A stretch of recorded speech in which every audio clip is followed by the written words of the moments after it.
Assalamu alaikum, I'm Aisha and you're watching SAMAA News. Here are today's headlines.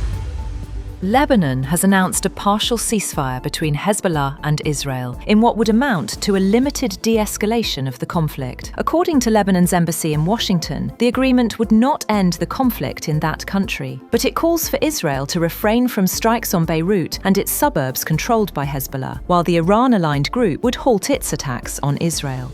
However, hostilities in southern Lebanon continued. The Israeli military said that it intercepted 2 projectiles that crossed from Lebanon into northern Israel and that no injuries were reported.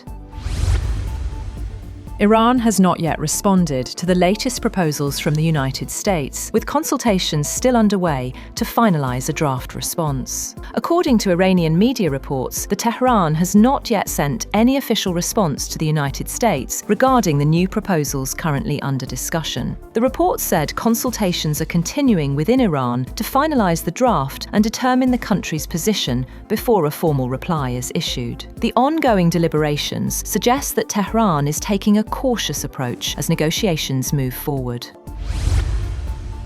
Iran's Foreign Minister Abbas Araghchi has said that recent strikes in Lebanon amount to a violation of the US-Iran ceasefire. In a social media post, Araghchi argued that the truce applies on all fronts and warned that any breach would carry consequences, placing responsibility on the United States and Israel.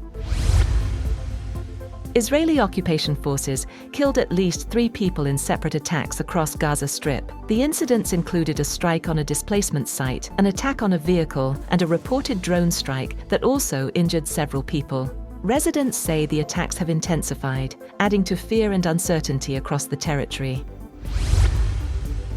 The US is discussing whether to deploy nuclear weapons in additional European NATO states. The Financial Times reported that US officials have signaled openness to additional deployments beyond the existing 6 countries hosting nuclear-capable bombers. The move would involve more countries to host so-called US dual-capable aircraft, which are able to deliver nuclear strikes, while cautioning that an agreement to expand US nuclear hosting was not imminent. Russian drones and missiles have pounded Ukrainian cities such as Kyiv and Dnipro, are killing at least 18 people and wounding about 100. According to the capital's mayor, photographs showed large explosions and plumes of smoke billowing over high-rise buildings in Kyiv, where overnight strikes killed 4 people and wounded 58, including children. A suspected missile strike on a 24-story apartment building triggered a collapse, leaving people probably trapped under the rubble, while a 9-story apartment block was among other buildings set ablaze by suspected missile debris.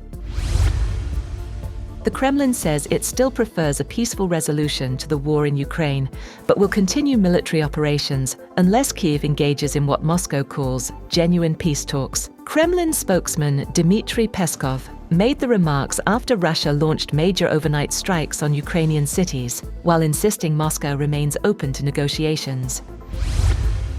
That's all for now. For more updates, visit www.samaa.tv. Thank you for watching SAMAA News.